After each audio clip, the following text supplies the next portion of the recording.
Welcome to my top 10 best of Nintendo Switch games, which is obviously subjective. But if you want to have your say, then leave your favourite Nintendo Switch game down in the comments. And if enough people do it, I will make a video of the community's top 10 selection of favourite games. And I think it's a little bit too early in the video to ask you to like and subscribe. So if at any point that you're finding yourself liking this video, go ahead. And starting with one of my all-time favourites, Animal Crossing New Horizons. This one is a single and multiplayer game, although I have only primarily played it single player. I've done a little bit of multiplayer.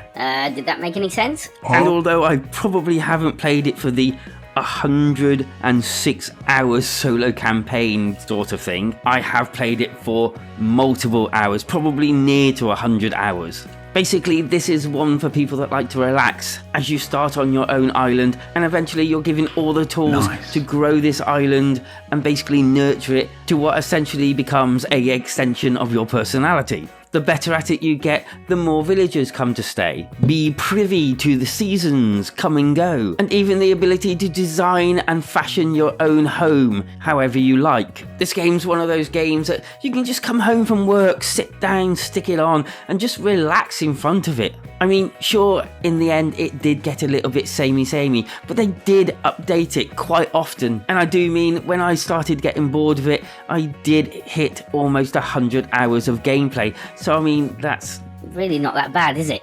And the shed ton of different activities, from fishing to picking fruit off trees to just walking around talking to different villagers. It's just a sheer relaxing joy. Which is kind of the polar opposite of our next game, Luigi's Mansion 3, which kind of pales in comparison to the length of the game, which, if you want to be the completionist, 22 hours. In 1 to 8 player.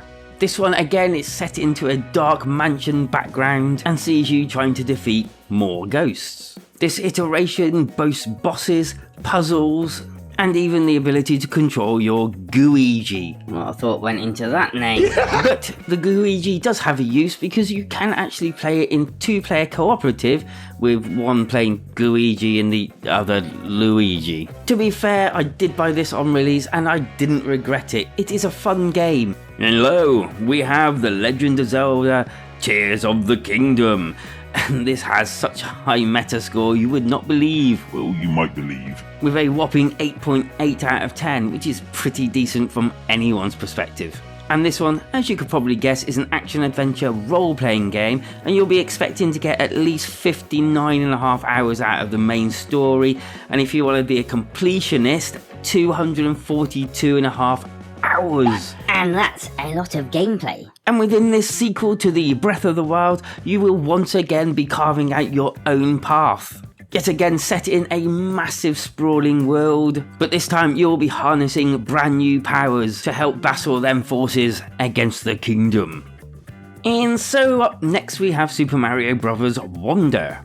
And this one really does have a whopping 9.0 out of 10 metascore, which is just more impressive than the Zelda game. And this shock horror platform action game is 1 to 4 player online and offline. And if you thought that Nintendo had run out of ideas for his Mario side-scrolling games, they give you Wonder Flowers.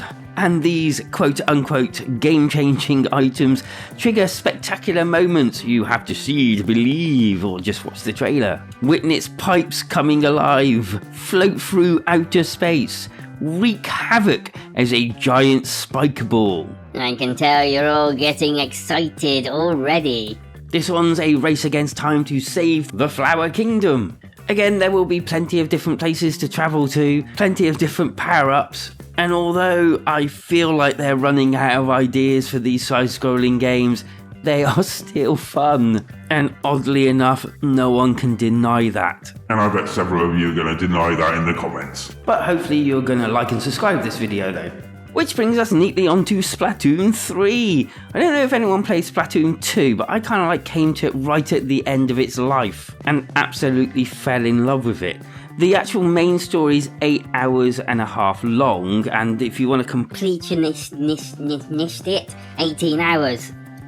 Basically, this one's a action multiplayer game where it's up to you to spray your paint everywhere you can in order to gain dominance of the playing fields. You can basically play it single player or 2 to 8 player online, which, let's face it, as good as a story gets, that is where all your meat is. Or non-meat to vegans. Basically, for the price that you're playing, if you were like me, it's one of those games that you just play over and over again. This one, as they say in the trade, is a keeper, and definitely worth the admission price. And at this point, I am sad. as I got to play a lot of the actual Pikmin games, and these are actually decent action-adventure strategy games. And this one can be played in 1 to 2 player. But that's not why I'm sad. I'm sad because I haven't actually been able to play this one yet. I didn't pick it up on release. I haven't actually enjoyed its goodness yet. It's one of them games where I've been saying I will get it but never got round to it, and the 9.0 Metascore is just unreal. Take up the mantle of your Pikmin and explore the lands in this Honey I Shrunk the Kids type looking game. Obviously because you're so small. And don't forget to take advantage of your space dog, Ouchie. At least I think that's how you pronounce it. And if you're thinking about picking this one up and you're not quite sure whether it's your bag or not, well, there is an actual demo on the Nintendo eShop, so you can go and try it out. And if you do let us know in the comments what you think of it. Mario and Rabbids Sparks of Hope. Personally, I love a good turn-based strategy game, and in the Mario and Rabbids world, that just makes it even more sweeter. Obviously, you get things like building your own dream team to go battling, power up each of your players, and even take on bosses here and there. This one will see you up to 44.5 hours to complete fully, and personally, although I don't have a great deal to say about this game, I did enjoy it, and it is one of my favourite franchises. Extra bonus is the fact that it does actually come down quite a bit in the sales, so I'd keep an eye out if you're looking to purchase. And what would one of these lists be if I didn't mention Super Mario 3D World plus Bowser's Fury?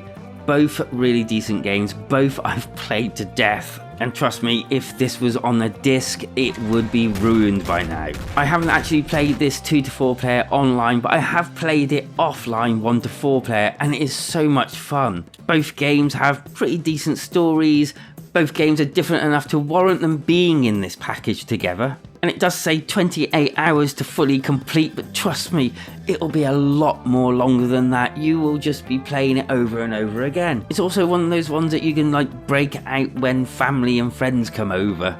And just a quick reminder to like and subscribe this video if you're enjoying yourself. In fact, do it even if you're not. Which brings us nicely onto Metroid Prime Remastered.